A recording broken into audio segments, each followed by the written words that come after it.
ನಮಸ್ತೆ ಎಜಿ ನ್ಯೂಸ್ಗೆ ಸ್ವಾಗತ. ಯಾದಗಿರಿ ನಗರಸಭೆ ಕಾರ್ಯಾಲಯದ ಪಕ್ಕದಲ್ಲಿ ಕೂಡು ರಸ್ತೆಯ ಮೂಲೆಯ ಮೇಲೆ ಕಸವನ್ನ ತಂದು ಹಾಕ್ತಾ ಇದ್ದು, ಇದರಿಂದ ಅಲ್ಲಿನ ಶಾಲಾ ಕಾಲೇಜು ವಿದ್ಯಾರ್ಥಿಗಳಿಗೆ ಕೆಟ್ಟ ವಾಸನೆಯಿಂದ ತೊಂದರೆ ಆಗ್ತಾ ಇದ್ದು, ನೈರ್ಮಲ್ಯ ಕಾಪಾಡಲು ಕ್ರಮ ಕೈಗೊಳ್ಳುವಂತೆ ಜಯ ಕರ್ನಾಟಕ ಸಂಘಟನೆ ಆಗ್ರಹಿಸಿದೆ. ಈ ಕುರಿತು ನಗರಸಭೆ ಪೌರಾಯುಕ್ತರಿಗೆ ಮನವಿ ಸಲ್ಲಿಸಿದ ಜಿಲ್ಲಾಧ್ಯಕ್ಷ ಬಿಎನ್ ವಿಶ್ವನಾಥ ನಾಯ್ಕ, ಕೂಡಲೇ ಕ್ರಮ ಕೈಗೊಂಡು ನಗರಸಭೆಯ ಪಕ್ಕದಿಂದ ಡಿಸಿ ಕಚೇರಿಗೆ ತೆರಳುವ ರಸ್ತೆಯ ಕೂಡು ರಸ್ತೆಯ ಮೂಲೆಯ ಮೇಲೆ ಎಲ್ಲರೂ ಕೂಡ ಕಸ ತಂದು ಹಾಕುತ್ತಿರುವುದರಿಂದ ಇಡೀ ಪ್ರದೇಶವೇ ಗಬ್ಬೆದ್ದು ನಾರ್ತಾ ಇದೆ. ನಗರಸಭೆ ಕಾರ್ಯಾಲಯದ ಪಕ್ಕದ ರಸ್ತೆಯ ಅತ್ತ ಬದಿಯಲ್ಲಿ ಶಾಲೆಯ ಕಾಂಪೌಂಡ್ ಹತ್ತಿಕೊಂಡಿದೆ. ಇದಕ್ಕೂ ಹೊಂದಿಕೊಂಡಿರುವಂತಹ ಮೂಲೆಯಲ್ಲಿಯೇ ಕಸದ ರಾಶಿ ಹಾಕ್ತಾ ಇದ್ದು, ಆದರೆ ನಗರಸಭೆಯಿಂದ ಸದರಿ ಕಸವನ್ನ ವಿಲೇವಾರಿ ಮಾಡದೇ ಇರೋದ್ರಿಂದ ಕಸದ ರಾಶಿಯಿಂದ ಕೆಟ್ಟ ವಾಸನೆ ಬಂದು ಇಲ್ಲಿನ ಸಾರ್ವಜನಿಕರಿಗೆ, ಅದರಲ್ಲೂ ವಿಶೇಷವಾಗಿ ಶಾಲಾ ಕಾಲೇಜು ವಿದ್ಯಾರ್ಥಿಗಳಿಗೆ ತುಂಬಾ ತೊಂದರೆ ಆಗ್ತಾ ಇದ್ದು, ಕೆಟ್ಟ ವಾಸನೆಯಿಂದ ಸೊಳ್ಳೆಗಳು ಉತ್ಪತ್ತಿಯಾಗಿ ಡೆಂಗ್ಯೂ, ಮಲೇರಿಯಾ, ಚಿಕನ್ ಗುನ್ಯಾ ರೋಗ ಹರಡುವ ಭೀತಿ ಹಾಗೂ ಆಶ್ರಿತ ರೋಗಗಳು ಹರಡುವ ಸಂಭವವಿದೆ. ಕೂಡಲೇ ನಗರಸಭೆ ಕ್ರಮ ಕೈಗೊಂಡು ಸ್ವಚ್ಛತೆಗೊಳಿಸಿ ಕಸದ ರಾಶಿ ಹಾಕದಂತೆ ಕ್ರಮ ಕೈಗೊಳ್ಳಬೇಕು ಅಂತ ಮನವಿ ಕೂಡ ಮಾಡಿದ್ರು.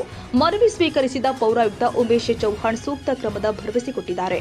ಈ ಸಂದರ್ಭದಲ್ಲಿ ಜಯ ಕರ್ನಾಟಕ ಸಂಘಟನೆಯ ರಾಜ್ಯ ಕಾರ್ಯದರ್ಶಿ ವಿಜಯ್ ಕುಮಾರ್ ಮಗದಂಪುರ, ಮುಖಂಡರು ಆದ ಜಿಲ್ಲಾ ಪ್ರಧಾನ ಕಾರ್ಯದರ್ಶಿ ಶಿವರಾಜ್ ಗುತ್ತೇದಾರ್, ಮಲ್ಲಿಕಾರ್ಜುನ ದೇವದುರ್ಗ, ತಾಲೂಕು ಅಧ್ಯಕ್ಷ ನರೇಶ್ ಹೊಸಳ್ಳಿ, ವಿಶಾಲ್ ಕೌಳೂರು, ಗುರುಮಠಕಲ್ ತಾಲೂಕು ಅಧ್ಯಕ್ಷ ನಾಗೇಶ್ ಗದ್ದಿಗೆ, ಸಿದ್ದು ಇಬ್ರಾಹಿಂಪುರ ಹಾಗೂ ಶಾಲಾ ಕಾಲೇಜುಗಳ ವಿದ್ಯಾರ್ಥಿಗಳು ಮತ್ತಿತರರು ಉಪಸ್ಥಿತರಿದ್ದರು.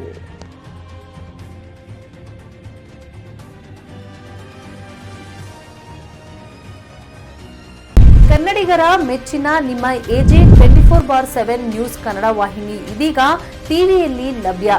ವೇಳೆ ನೋಟಿಸ್ ಕೊಟ್ಟಿದ್ರೆ ವಾಪಸ್ ತಗೋತೀವಿ. ಇವತ್ತು ವಕ್ಫ್ ಪ್ರಾಪರ್ಟಿ ಅಂತೇಳಿ ಬರ್ತದೆ ಅಂತ ಹೇಳಿದ್ರೆ ರೈತರು ಬೀದಿಗೆ ಬದಲು ಏನ್ ಮಾಡ್ಬೇಕಾಗತ್ತೆ? ಯಾರು ವೋಟ್ ಹಾಕಿಲ್ಲ ಅಂದ್ರೆ ಗ್ಯಾರಂಟಿನೆಲ್ಲ ಸ್ಟಾಪ್ ಮಾಡ್ಬಿಡ್ತೀವಿ.